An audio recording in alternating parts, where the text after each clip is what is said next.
துலாம் ராசிக்காரர்களே, இந்த வீடியோ உங்களுக்கே தற்செயலா வந்ததுன்னு நினைக்காதீங்க. இப்போ நீங்க இந்த துலாம் ராசி பலன் பார்க்குறீங்கன்னா அதுக்கு பின்னால ஒரு காரணம் இருக்கு. சமீப காலமா மனசுல ஏதோ ஒரு குழப்பம் அல்லது எப்ப நல்ல மாற்றம் வரும்னு ஒரு கேள்வி இருந்தா அந்த கேள்விக்கான பதிலை தேடிதான் இப்போ நீங்க இங்க வந்திருக்கீங்க. துலாம் ராசிக்காரர்கள் சாதாரணமானவர்கள் அல்ல.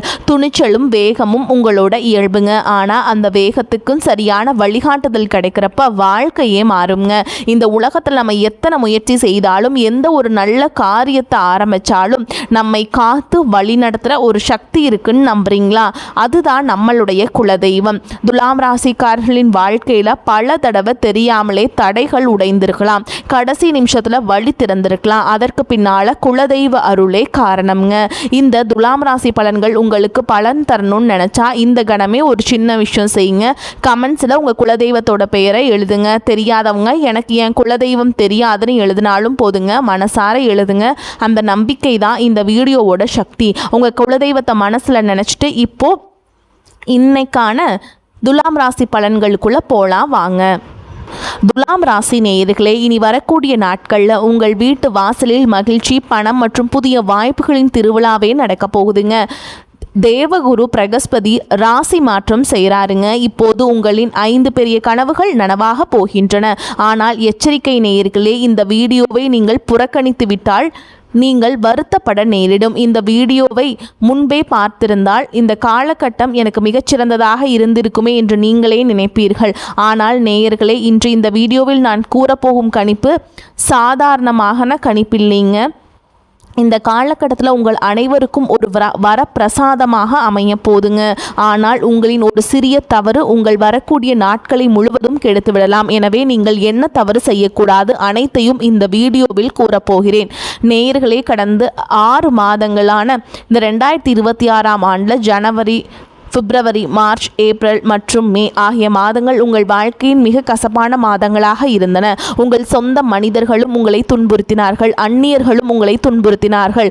யாரும் உங்களை சும்மா விடவில்லை. பண ரீதியாகவும் சரி, உணர்வு பூர்வமாகவும் சரி, நீங்கள் அனைத்து விதத்திலும் உடைந்து போயிருக்கிறீர்கள். நண்பர்களே, உங்களின் ஒவ்வொரு காரியமும் முடியும் தருவாயில் கெட்டு போயிருக்கும். பணம் வந்தாலும் தங்கவில்லை. எல்லா பக்கம் இருந்தும் குழப்பங்கள் மட்டுமே நீடித்தன.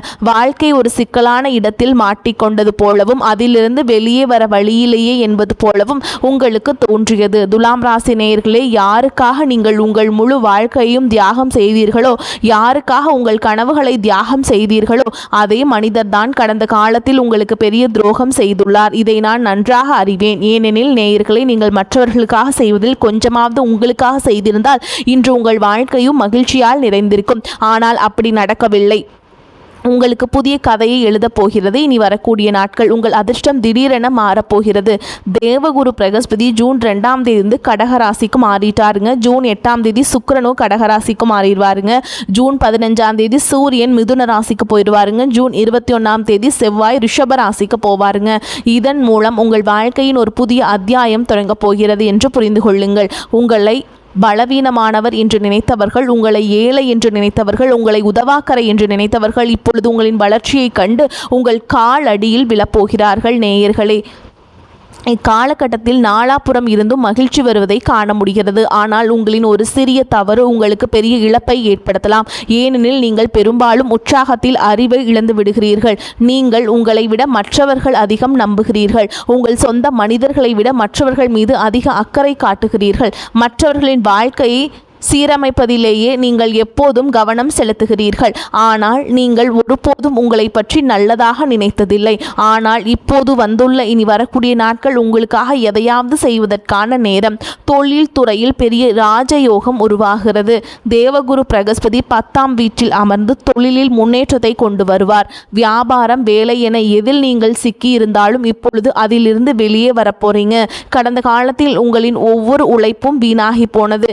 எவ்வளவு கடினமாக உழைத்தீர்களோ அந்த அளவுக்கு அதில் சிக்கி கொண்டீர்கள். பணம் வந்தாலும் அதை உங்களுக்காக செலவிட முடியவில்லை, வீணாகவே போனது. மகிழ்ச்சி வந்தாலும் அதை அனுபவிக்க முடியவில்லை. அப்படித்தானே நடந்தது? வாழ்க்கை துணையாக இருந்தாலும் சரி, சொந்த பந்தங்களாக இருந்தாலும் சரி, யாரும் உங்களை புரிந்து கொள்ளவில்லை. உங்களின் ஒவ்வொரு நம்பிக்கையும் உடைந்து அப்படி நடந்திருந்தால் கமெண்டில் எனக்கு தெரியப்படுத்துங்கள். ஆனால் இப்பொழுது இனி வரக்கூடிய நாட்கள் உங்களின் 5 பெரிய கனவுகள் நனவாக போகின்றன. சில சவால்களும் உள்ளன. அதிலிருந்து நீங்கள் தப்பித்து விட்டால் இனி வரக்கூடிய நாட்கள் உங்களுக்கு ஒரு வரப்பிரசாதமாக அமையும். என்ன செய்ய வேண்டும், என்ன செய்யக்கூடாது, அனைத்து தகவல்களையும் கொடுக்க போகிறேன். வாருங்கள், இந்த வீடியோவை லைக் செய்யுங்கள். முதலாவதாக, இனி வரக்கூடிய நாட்களில் மிகவும் துல்லியமான ராசி பலனை நான் உங்களுக்கு கூறியுள்ளேன். எனவே வீடியோவை லைக் செய்வது உங்கள் கடமை. கமெண்ட் பாக்ஸில் நேயர்களே உண்மையான மனதுடன் பக்தியுடனும் நீங்கள் ஓம் முருகா போற்றி என்று கட்டாயம் எழுதுங்கள். ஏனெனில் இந்த காலகட்டம் முருகப்பெருமான் உங்களுடைய வாழ்க்கையை சீரமைக்க போறாருங்க. முருகப்பெருமான் உங்கள் கெட்டுப்போன அதிர்ஷ்டத்தை எப்போதும் பிரகாசிக்க செய்யும் ஒரு தெய்வம் ஆவார். நேயர்களே, உங்கள் வாழ்க்கையில் எல்லாம் முடிந்துவிட்டது என்று நீங்கள் நினைத்த போதெல்லாம் உங்களுக்கு முருகப்பெருமான் தான் உங்களை அந்த சிக்கலிலிருந்து வெளியே கொண்டு வந்திருக்கிறார். எனவே அவருக்காக கமெண்ட் பாக்ஸில் ஓம் முருகா போற்றி என்று கட்டாயம் எழுதுங்கள். இந்த விஷயங்கள் உங்கள் வாழ்க்கையில் நடக்கிறதா இல்லையா என்பதை எனக்கு தெரியப்படுத்துங்கள். நீங்கள் உங்கள் ஜாதகத்தை ஆய்வு செய்ய விரும்பினால், வாழ்க்கையில் தீர்க்க முடியாத பிரச்சனையில் சிக்கியிருந்தால், எதிர்காலத்தில் பணம் வருமா வராதா, கடனிலிருந்து வெளிவர முடியுமா முடியாதா என்று தெரிந்து கொள்ள விரும்பினால் நீங்கள் கமெண்ட் பாக்ஸில் உங்களுடைய டீட்டெயில்ஸை நீங்கள் கமெண்ட் செய்யலாம். உங்கள் ஜாதகத்தின் அடிப்படையில் வழிகாட்டுதலையும் பெறலாம். இப்பொழுது ராசிக்கான பலனை பார்ப்போம். நேயர்களே, கடந்த காலகட்டத்தில் கடன்கள் அதிகரித்து கொண்டே போனது. உங்களது துலாம் ராசி ஒருமுறை இந்த கடன் வலையில் சிக்கிவிட்டால் அதிலிருந்து மீள்வது கடினம். இந்த கடனை அடைக்க நினைத்து நீங்கள் மேலும் அதில் சிக்கிக் கொள்கிறீர்கள். ஒரு கடனை அடைக்க மற்றொரு கடன் வாங்குறீங்க. ஆனால் இப்போது சனி பகவான் கடன் வீடான 6ஆம் வீட்டில் அமர்ந்துள்ளார். சனி பகவான் 6ஆம் வீட்டில் அமர்ந்து தற்போது ரேவதி நட்சத்திரத்திலும் பிரவேசித்துள்ளார். எனவே கடனிலிருந்து உங்களுக்கு பெரிய அளவில் விடுதலை கிடைக்கப் போகிறது என்று புரிந்து கொள்ளுங்கள். கடனிலிருந்து விடுபட்ட இது உங்களுக்கு மிகச்சிறந்த வாய்ப்பாகும். எப்படி பார்த்தாலும் கடனிலிருந்து வெளியே வர நீங்கள் முயற்சி செய்ய வேண்டும். அப்போதுதான் உங்களால் எளிதாக கடனிலிருந்து வெளியே வர முடியும். இதற்கு அடுத்தபடியாக மிகவும் கவனமாக கேளுங்கள். மறைமுக எதிரிகளாக இருந்தாலும் சரி, அல்லது உங்களுக்கு தெரிந்த எதிரிகளாக இருந்தாலும் சரி, எதிரிகள் எப்போதும் உங்கள் வாழ்க்கை பாழாக்கியுள்ளனர். போலி முகமூடி அணிந்து கொண்டு உங்களுக்கு சொந்தமானவர்கள் போல் நடிக்கும் சிலர் உங்களை முன்னேற விடாமல் தடுத்துள்ளனர். நேரில் உங்களை புகழ்ந்து பேசுவார்கள். நீங்கள் தான் தனக்கு நெருக்கமானவர் என்று காட்டிக் கொள்வார்கள். ஆனால் உண்மை மிகவும் கசப்பானது நேயர்களே. ஏனெனில் உங்களுடையது துலாம் ராசி. சிரிக்கும் முகங்கள் எல்லாம் சொந்த முகங்கள் அல்ல. இந்த கசப்பான உண்மையை நீங்கள் ஏற்றுக்கொள்ள வேண்டும். ஒரு விஷயத்தை நினைவில் கொள்ளுங்கள். நீங்கள் யாரிடமும் சிரித்து பேசுகிறீர்களோ, யாரிடம் உங்களின் வாழ்க்கையின் ரகசியத்தை பகிர்ந்து கொள்கிறீர்களோ, அவரை உங்கள் ரகசியங்களை மற்றவரிடம் கூறிக்கொண்டிருப்பார். எனவே நீ வரக்கூடிய நாட்களில் உங்களின் தனிப்பட்ட விஷயங்களை, குடும்ப விஷயங்களை, வாழ்க்கை ரகசியங்களை அல்லது உங்கள் பலவீனங்களை யாரிடமும் பகிர்ந்து கொள்ள வேண்டாம் என்பதில் கவனமாக இருங்கள். சொந்தமாக இருந்தாலும் சரி, நண்பராக இருந்தாலும் சரி, அண்டை வீட்டாராக இருந்தாலும் சரி, யாரிடமும் கூற வேண்டாம். குறிப்பாக துலாம் ராசி பெண்கள் இதில் விசேஷ கவனம் செலுத்துங்கள். இல்லையெனில் வரும் லக்ஷ்மி பாதியிலேயே திரும்பி சென்று விடுவாள். தன் வாழ்க்கையின் சிறு சிறு விஷயங்களையும் சிறு சிறு சந்தோஷங்களையும் மற்றவர்களிடம் பகிர்ந்து கொள்பவர் எப்போதும் கவலையுடனேயே இருப்பார். துலாம் ராசி நேயர்களே, கடந்த காலத்தில் நீங்கள் மற்றவர்களின் வாழ்க்கையில் அதிகம் தலையிட்டுள்ளீர்கள். மற்றவர்களின் வாழ்க்கையில் தலையிடுவதை நிறுத்திவிட்டால் உங்கள் பாதி துயரங்கள் முடிந்துவிடும். உங்களின் பலர் மற்றவர்களின் தட்டுக்களை அதிகம் எட்டி பார்ப்பார்கள். மற்றவர்களின் வீடுகளையும் மகிழ்ச்சியும் அதிகம் உற்று நோக்குவார்கள். ஒரு உதாரணம் சொல்கிறேன். நீங்கள் ஒரு உணவகத்திற்கு சாப்பிட செல்கிறீர்கள். உங்களுக்கு பக்கத்து மேஜையில் நல்ல சுவையான உணவுகள் பரிமாறப்படுகின்றன. அவர்கள் சில சைனீஸ் உணவுகளை வாங்கியுள்ளனர். உங்கள் தட்டிலும் பலவிதமான உணவுகள் உள்ளன, நல்ல சுவையான உணவுகள் உள்ளன. ஆனால் உங்கள் கவனம் எங்கே செல்கிறது? பக்கத்து மேஜையில்தான். அவர்களின் தட்டில் எவ்வளவு நல்ல உணவுகள் உள்ளன, எவ்வளவு சுவையான சைனீஸ் உணவுகள் உள்ளன என்று நீங்கள் நினைக்கிறீர்கள். ஆனால் நீங்கள் உங்கள் உணவை சாப்பிடும்போது உங்களுக்கு அதில் சுவை தெரிவதில்லை. ஏனெனில் உங்கள் கவனம் அங்கே அல்லவா இருந்தது. உங்களுக்கு அருகிலும் இவ்வளவு சுவையான உணவுகள் இருந்தும் நீங்கள் அதை அனுபவிக்கவில்லை. பெரும்பாலும் அந்த தவறுதான் நடக்கிறது. உங்களிடம் உள்ள இன்பங்களை நீங்கள் அனுபவிப்பதில்லை. மாறாக மற்றவர்களோடு உங்களை ஒப்பிட்டு கொண்டே இருக்கிறீர்கள். இது உண்மையாக இருந்தால் கமெண்டில் கட்டாயம் சொல்லுங்கள். உங்கள் வீட்டிலும் இப்படிப்பட்ட மனிதர்கள் கட்டாயம் இருப்பார்கள். அவர்களையும் நீங்கள் சற்று திருத்த வேண்டும். இது உங்கள் பொறுப்பு. அப்போதான் வாழ்க்கையில் மகிழ்ச்சி வரும். உங்கள் வாழ்க்கை துணை இப்படி எப்போதும் மற்றவர்களோடு ஒப்பிட்டு பார்ப்பவராக இருக்கலாம். எனவே இதை கட்டுப்படுத்துவது மிகவும் அவசியம். இப்போது கிரக நிலைகளை பற்றி பார்ப்போம். என்ன மாற்றம் வரப்போகிறது? மிகவும் கவனமாக கேளுங்கள். ஜூன் 2ஆம் தேதி குருவின் பெரிய ராசி மாற்றம் நடக்கிறது. தேவகுரு பிரகஸ்பதி தனது உச்ச ராசியான கடக ராசியில் பிரவேசிக்கும் போது இந்த ராசி மாற்றம் பொதுவாக 12 முதல் 13 ஆண்டுகளுக்கு ஒரு முறை நடக்கும். அதாவது கிரகங்களின் ஒரு முழு சுழற்சி. குரு ஒரு ராசியிலிருந்து மீண்டும் அதே ராசிக்கு வர தோராயமாக 13 ஆண்டுகள் ஆகும். எனவே 13 ஆண்டுகளுக்கு பிறகு குரு கடகராசியில் உச்சம் பெறுவது உங்கள் தொழில் ஸ்தானத்தில் தான். எனவே தொழிலில் பெரிய முன்னேற்றம் காண போறீங்க. நீங்கள் எங்காவது சிக்கியிருந்தால், ஏதேனும் வேலையில் அல்லது வியாபாரத்தில் சிக்கியிருந்தால், அல்லது வெளிநாட்டில் சிக்கி தவித்திருந்தால், அங்கிருந்து வெளியே வர முடியாமல், வேறு வேலை கிடைக்காமல், பதவி உயர்வு கிடைக்காமல் இருந்தால் இந்த நேரம் உங்களுக்கு மாற்றத்திற்கான மிகச்சிறந்த நேரமாகும். புதிய வேலை தேடலாம், புதிய வியாபாரம் தொடங்கலாம், மிகவும் நன்றாக இருக்கும். உங்களுக்கு சிறந்த வேலை கிடைக்கலாம். ஆனால் கடந்த காலத்தில் நீங்கள் ஒரு தவறு செய்தீர்கள். நீங்கள் மற்றவர்களின் பேச்சை அதிகம் கேட்டீர்கள். உங்கள் மனதின் பேச்சை கேட்காமல் மற்றவர்களின் பேச்சை அதிகம் கேட்டீர்கள். மற்றவர்களின் பேச்சை கேட்டு உங்கள் வாழ்க்கையை முழுவதுமாக நரகமாக்கி விட்டீர்கள்.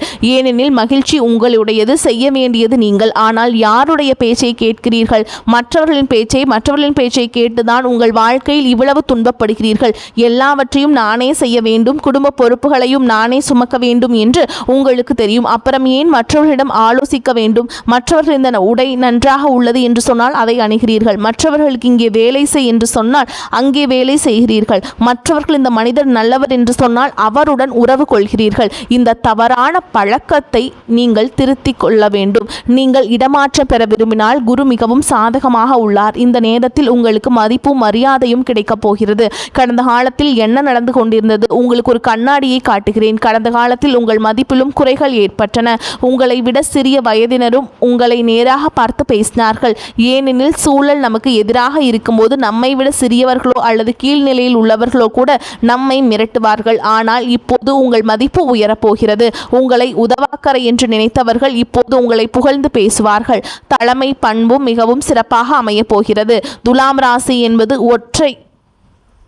ஒன்றை செய்ய வேண்டும் என்று முடிவெடுத்தால் அதை செய்து முடிக்கும் ஒரு ராசியாகும். செய்துதான் தீர்வீர்கள். ஆனால் சிக்கல் என்னவென்றால் அவர்கள் சில சமயம் குடும்பத்தில் சிக்கிக் கொள்கிறார்கள், சில சமயம் நட்பில், சில சமயம் தவறான தொடர்புகளில் சிக்கிக் கொள்கிறார்கள். அவர்களுக்கு சரியான வழிகாட்டுதல் கிடைத்தால், துலாம் ராசினரின் கையை பிடித்து சரியான வழியை காட்டும் ஒரு நபர் கிடைத்தால் துலாம் ராசினர் பெரிய உயரங்களை எட்டுவார்கள். துலாம் ராசி என்பது வரும் 7 தலைமுறைகளுக்கு தேவையான வாழ்க்கையை அமைத்து தரக்கூடிய ஒரு ராசியாகும்.